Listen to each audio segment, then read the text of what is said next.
Mama ya mo bibia chimo akwa ediba agukensi adwumadie so ewo mot TV so bra bidwa mu todwa so na agukensi so todwa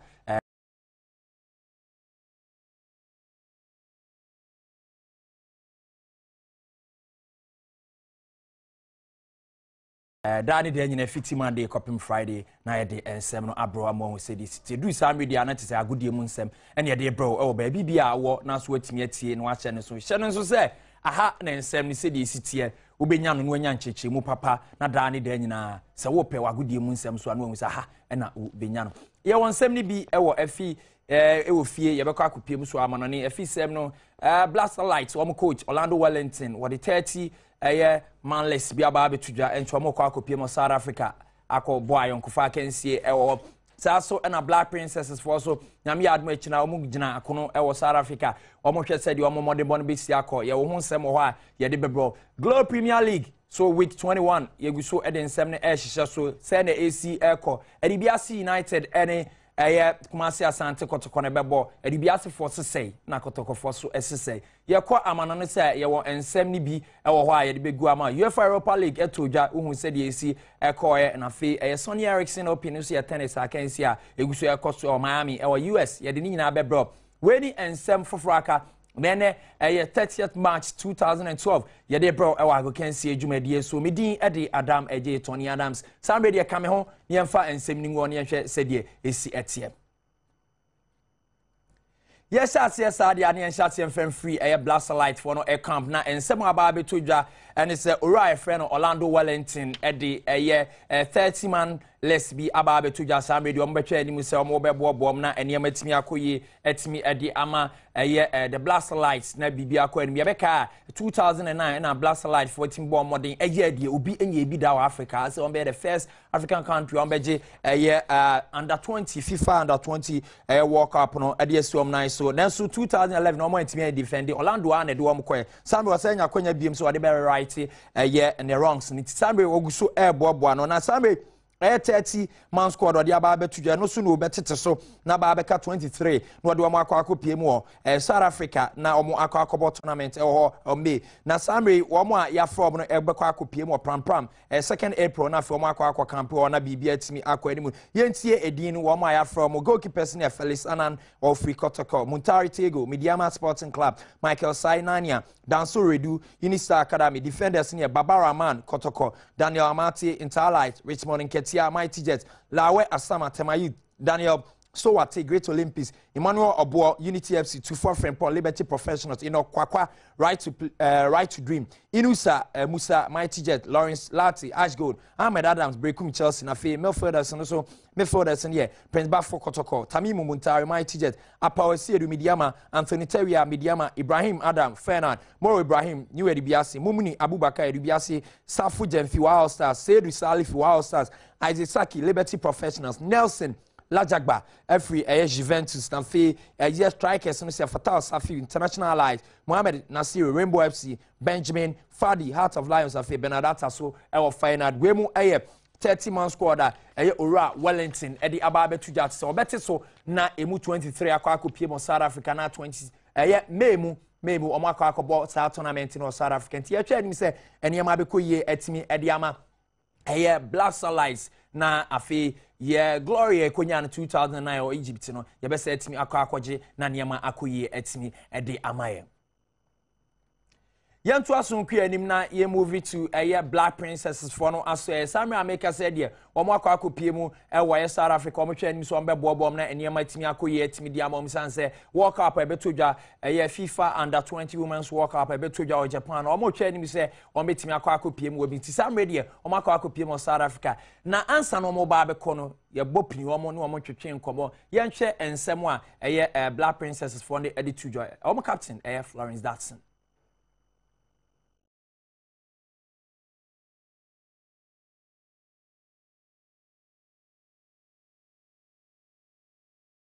tuja eno ye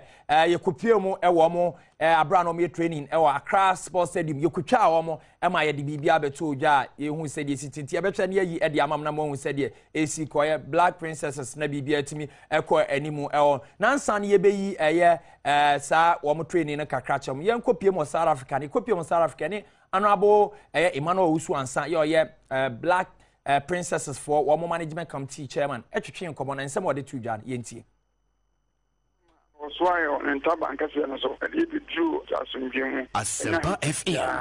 e dru boko idru ye ba hotel ye ya gola me pe bi mo mu didi ye no mo ko shake up everybody is all right in Arabia we mu it's a very difficult assignment ahead of us because meetings in South Africa and they are to form one they won't take it lightly say another Ghanaian side is ambassador mu bi you am free competition they are preparing very well and the amount could answer as also prepare very well the Saturday Yami Adom say what I think about anything Yami Adom is in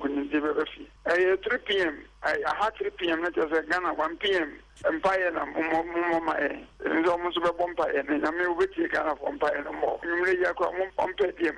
they are more. Honorable Emmanuel Swan Sawyer Black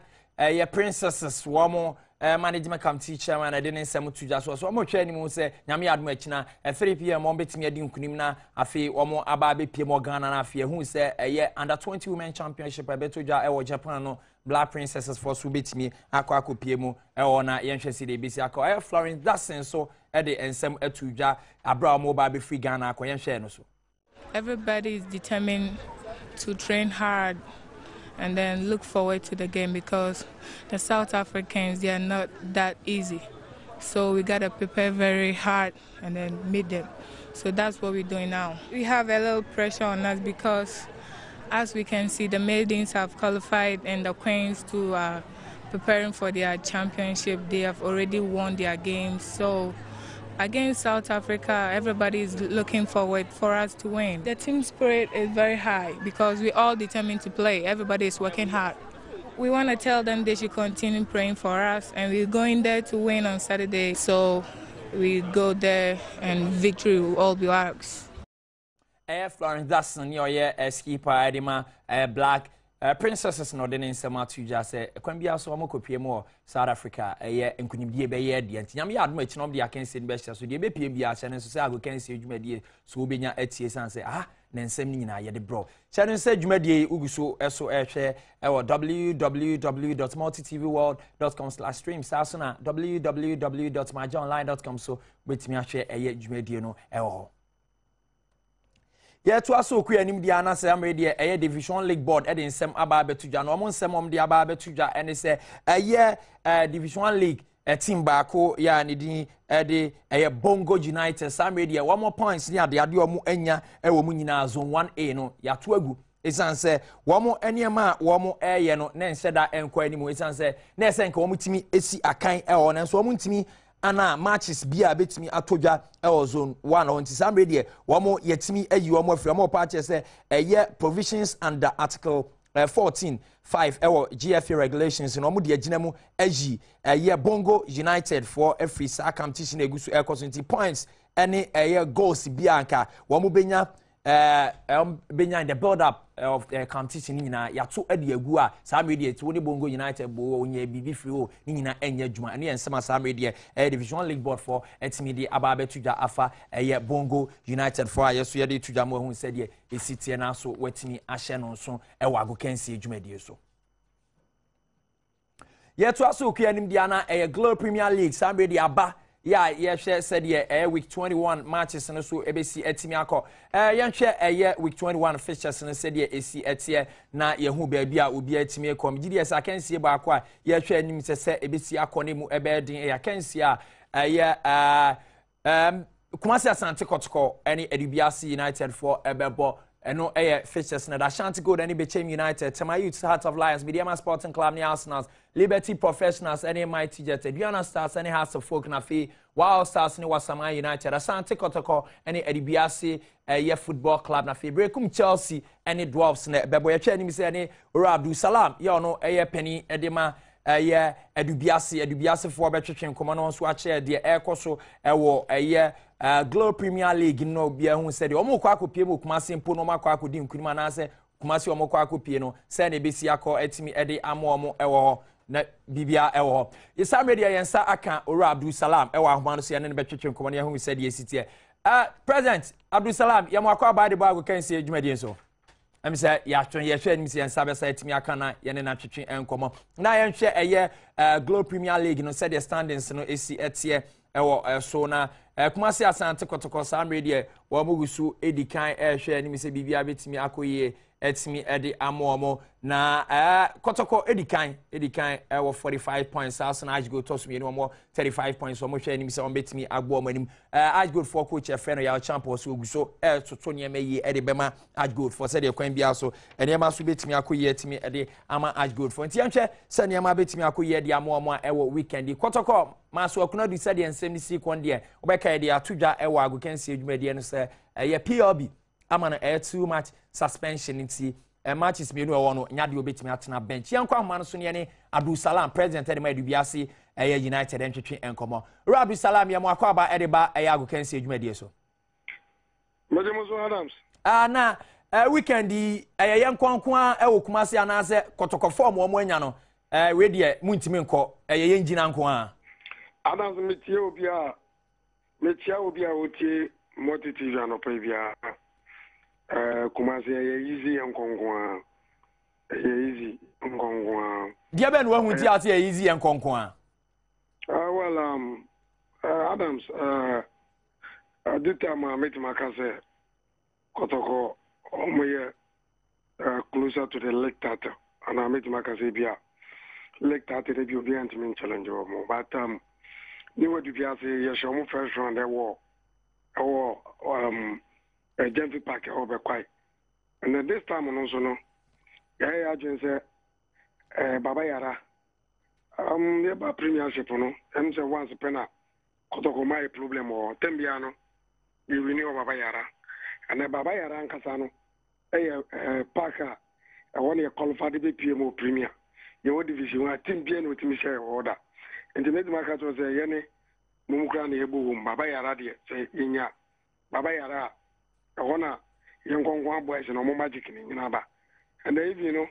better market was a Kotoko. A month was more from back. A couple player to player, new to be say, both taking a cano, any players in better. Tell Kotoko, our players and so, our make us a player to play our head. And as Adams also me brought it and as a nation, the qualities are new to be as you never talk to tells you say, Sunday, new to be as na o kan technical asem ade wanya ne TSM aso kunadu entina bench ntina aka se mo bench no better che Kumasi Asante Kotoko de no oh maso kunadu ye ni mura mo pa mo man ntra ye ni nim se bia ntra even bench mpu eno has nothing to do with the share show mo no ana so share makelo say I formerly Kotoko makelo say Jode Branham tam na so share coach with say Anthony Comey na over Safu Castro na so over Maso Kunadua Masa wo de compare mu mienu no forget about the baby no de bia say da e wo league table no so omo qualities no mo CV no bibia hwe mu mienu nti no tells you the technical area wa head Maso Kunadu na nka sani nti ano de so shia the friend saying Comey ni Michael no say ya ano de young Kongwa is not about say bia on tena bench no mo po mo fa ne mra all right na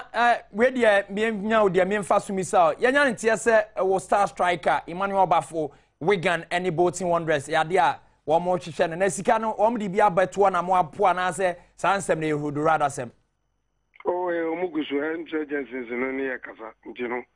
obi amfa sika mai se ejendu bibia yebeka sika o se boy no tu kwan ya medicals I'm the matches winning account now. So we say ya close winners. This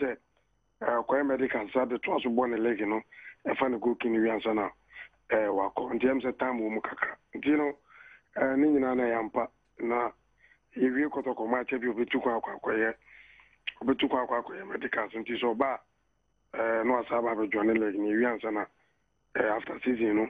ansa na wakwa akɔdwane club obeko. All right. You know yeguso. Okay. Ora Salam na ne ye bedo asesa no pe obeka ho agu kansi adwumadie so ewo Adom TV Badwam so ye da ase. Meso medamase. Abdul Salam ono eye president de ma Dubiasi FC na ne atwetwe komosi kumasi de kwan bia so on be hye kotokofo Monday ye de ho results ne ho nyina be ba se nsem wo kan yi ebe mu anase mbem obenya ahwe atie ewo agu kansi adwumadie so.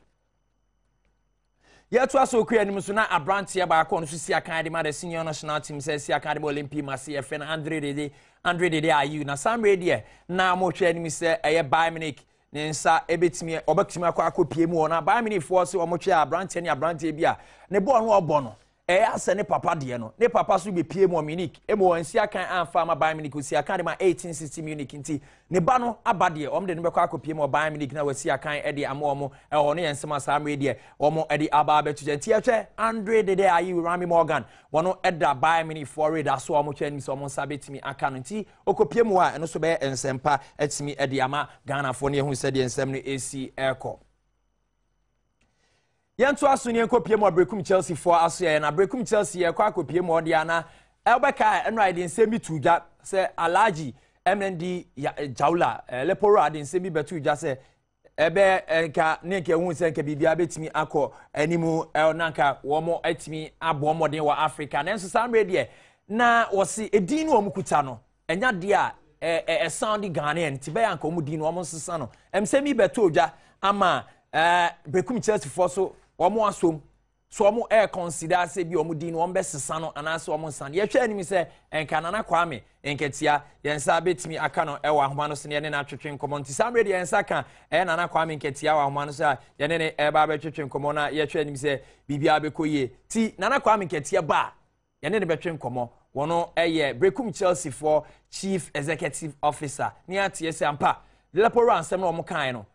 okan no wagye atum sampo mbesesa wo mudin no ama bibia timi akwanimu ama niema so atimi akoye de ama brekum Chelsea say enche no mokọ akopie mu e wo Casablanca no mo ne Raja for e de wo makensi ahye so second leg no say de be bibia betimi akọ say wo mo ngi ntum so dia ne ahwe say de AC airco e de ma brekum Chelsea for samre de na wo mo nsem na ye de atuja ye nto aso ne mfa ensema aka ensa enfamro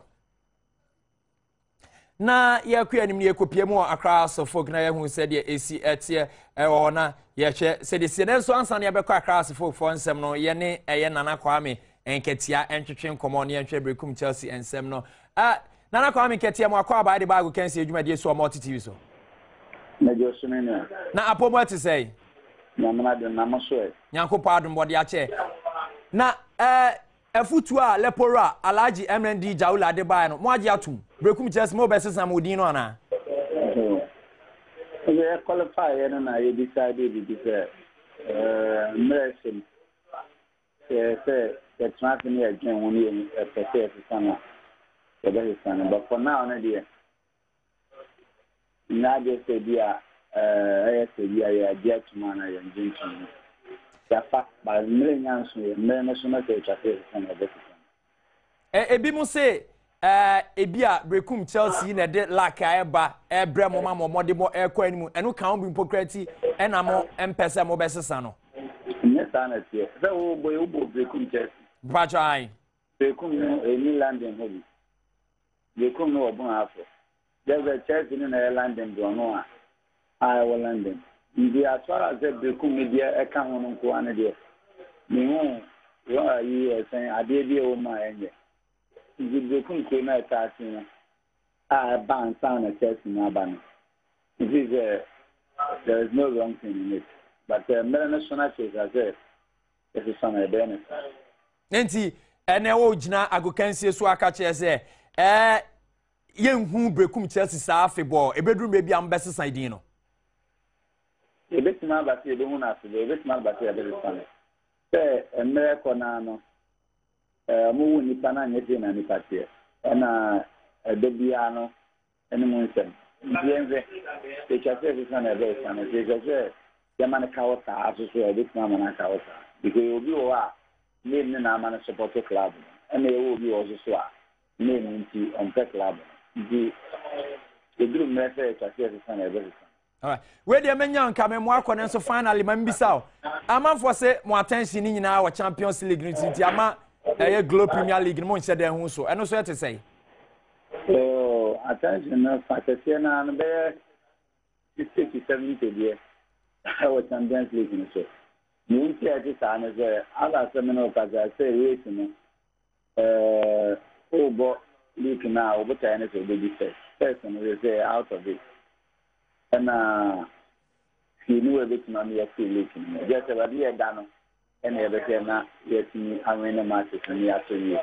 And a match is only the matches in the one of justice will be allowed this. Do anything. All right, Nana Kwame Ketia, you better ask son of Pearl with me about Hona, watch it and same way. Weekend, I wish him all the best league match and be able to be able to hear the amamo.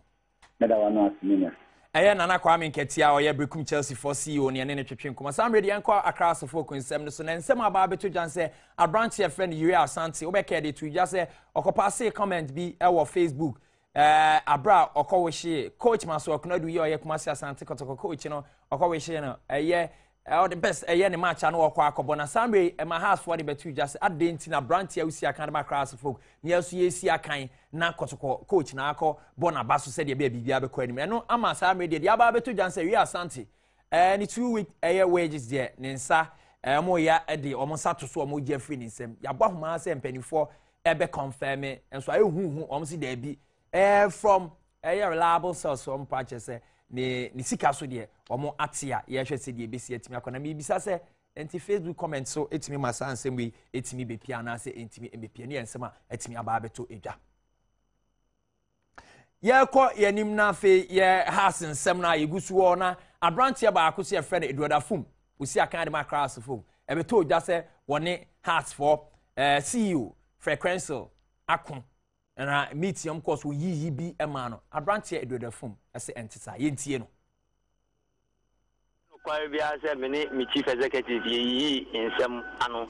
and anopa we mete asem no wo mu station no me di mu ho yaw na eye me ya wo me kwa asem amu kan minimum ho hwe meeting ayekoye manka one word kwa wo meeting na se but ebe wie eche no yese makoye ya ye friend say CEO no wo me kwa wo frɛ CEO no na wona ne kasa obeka che point blank say meeting na ayekwa ase no manka one word it mete asem na anopa we no me di mu ho yaw na eye me ya na supporters so fra na e friend e threat me omo pɛ me abo me because makoye ya CEO because for now na niama enkoye e ma club no na se me so mababe jana na se ebia uja radio no so na o kana se CEO akoka bibi afa ye modern bon nansen e na maye ya ye fe ne se CEO na ebe ma support ayeden in the mentimi anye training camp le ven se obi obe frɛ me bia no mimbu ade o otimi amehu o meba we ven se training wo no ma ba hwe me obi a cheche na dwen se for now na niama enkoye no we new player e na yakofo aba enti se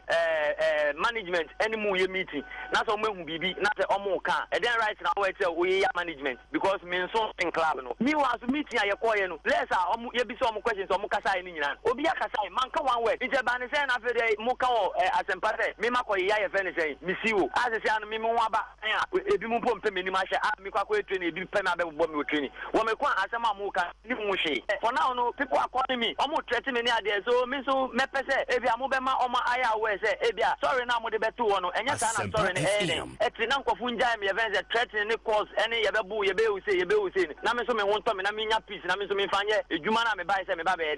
ye no enye se sesi na ne amanye no enkoye no na maka asem we obi so the pressure say makoka say makoeze sa na me kwa me din na ye fene say yes say because me a new player it is me a new player na ma back na say e bia problem bi e koso a then na me timaka me ni shika oti minim na me mo mama nkashi na ne be wie che ni yes makoye ya me see you makoeze very bad enye no kwa bia Eduardo Fum say enye no kre wankasa heart for mom fan channel agokensis ye gina so na heart fans am ba bia Eduardo Fum wo so wanka mom fan channel ngusu nsi akan fa ma class fo na niam ntimi kwani mu emfa mom ye kopie mu hand detachment aso wono eje 99000 euro e de free kumasi asante kotoko no se enye ne mobo enye na reho ebi mu se ade no abekọ kotoko na sa me ogi sikase efi wo se kotokofo ena endi wo mo bose so kom di wo bose so a kenya ne se meji 99000 euro e de free kumasi asante kotoko si sa me enye ne mobo ni sika de wo beje ene Hans Detachment the chairman coach ne nsemo de aba betu edwa Yanku ya nimni enko pie mo Nigeria na Samre de Nigeria for appoint new year technical director more parties obe designing new program abetimi aboama Nigerian football etimi develop etimi akona ni obeji $20,000 a month. Your friend Tom same fear or no free Belgium na ofri papa ni free awaba beji say adwumade no de asini na so na yebeka wotimi coachi ewo Namibia, Zimbabwe na Ethiopia. What 39 years ofri Belgium na Samre said make obeji $20,000 a month. Yeah, ono na be responsible for designing and implementing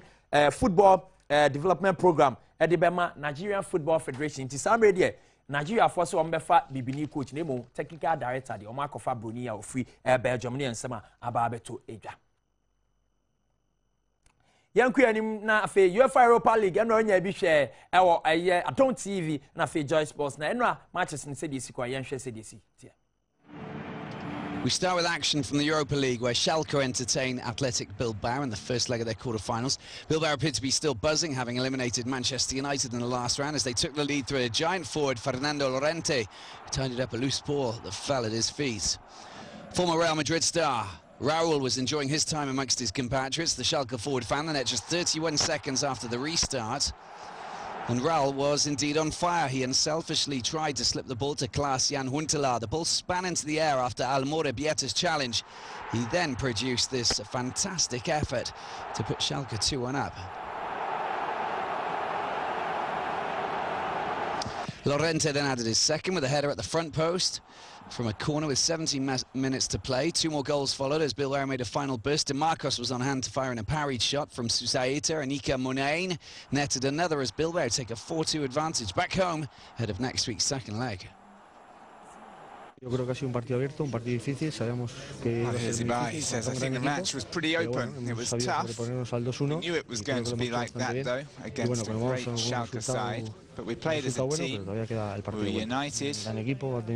we did pretty well. It's a great result going into the second leg. As I said, Schalke are a great team. They had some chances, but now we're going to do our best in leg 2. Meanwhile, Sporting Lisbon's tie with Metalist Kharkiv is finally poised after a pulsating second half at the Estadio José Alvalade. Sporting came out firing after the break and soon opened the scoring when Marat Ismailov turned in Diego Capel's dangerous cross from the left. The hosts then doubled their lead a quarter of an hour later through Emiliano Insua's powerful free kick. But Metalist, the competition's top scorers, were awarded a penalty at the death, and Clayton Xavier grabbed a vital away goal as it ended 2-1.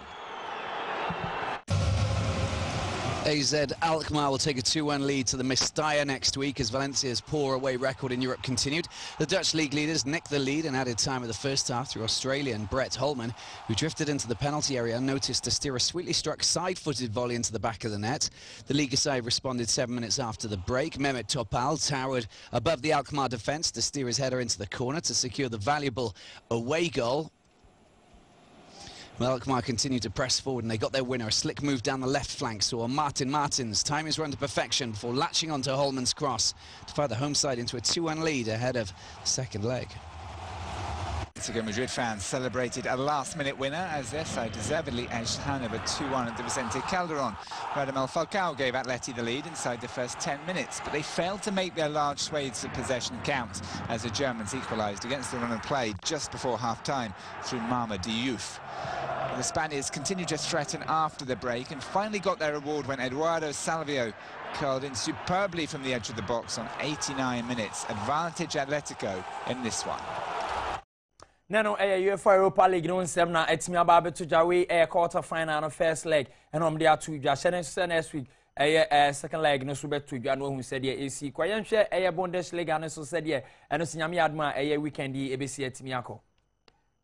Germany, the defending champions Borussia Dortmund, will be looking to extend their unbeaten run of 21 games on Friday when they entertain Stuttgart. Their crushing 6-1 win over Cologne last Sunday comes as a relief after a draw at lowly Augsburg and a difficult home win to Werder Bremen. Despite a mild stutter, Dortmund's form has been solid, but it hasn't been as explosive as last year. Patrick Owamayela compares the two seasons.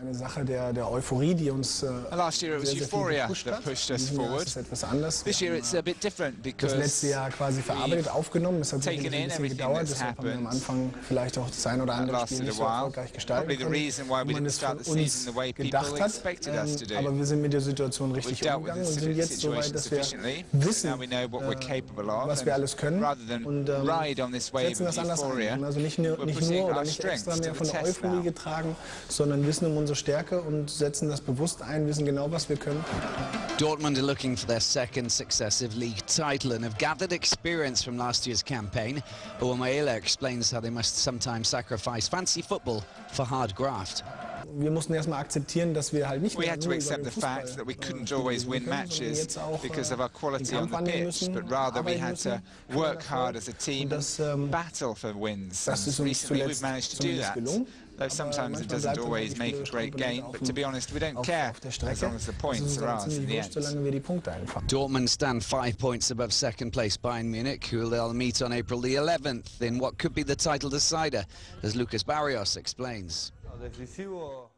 Nano Bundesliga no preview near the bro. Borussia Dortmund gusu ba no modern say obetimi areteni Bundesliga title no. Bayern Munich eso edi America ba ebeko say e be pie bia bande obenya hwe wa go kansi adwumadi so some media na Barca for a complaining the akakoma year for say wo mo match o me AC Milan for ball San Siro na pitch no ade ana eso enje it is some media UEFA delegate no e frɛ no Mikalai Vabriev omo ede chance ampa kokache Michel Platini ni mpanifo se San Siro pitch no so enye nti omo de omo complaint ekɔ dada sa se mi wie ya na AC Milan for so di bi beto agents of say na Barca for Christ be na mokin say ekwan fast water pitch ni bibia ya agree ewo match na bra na pre-match organization on yema nyina organization meeting ya gitu mu adenti na sa media mu twa mu abeka nsema mo ka mo antimi ansha ma mo emfa enkohye pitch ene ensem a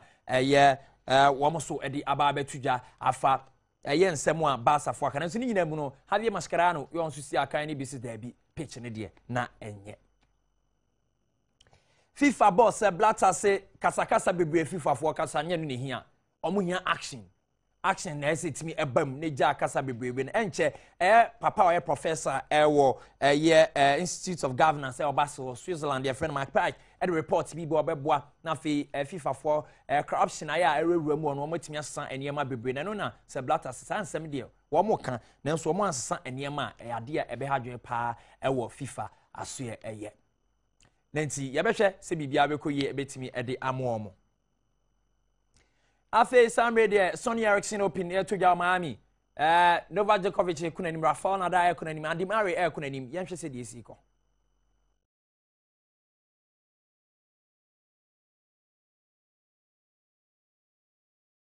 yehwe ni mu se yede Sonny Eriksson open no ebebro no hu se de esi ko na mo hye so se semi final no ene ba ko utodwa eno Andy Murray ene Rafael Nadal wo mo ebebo na bibia timi akọ animu ewo so na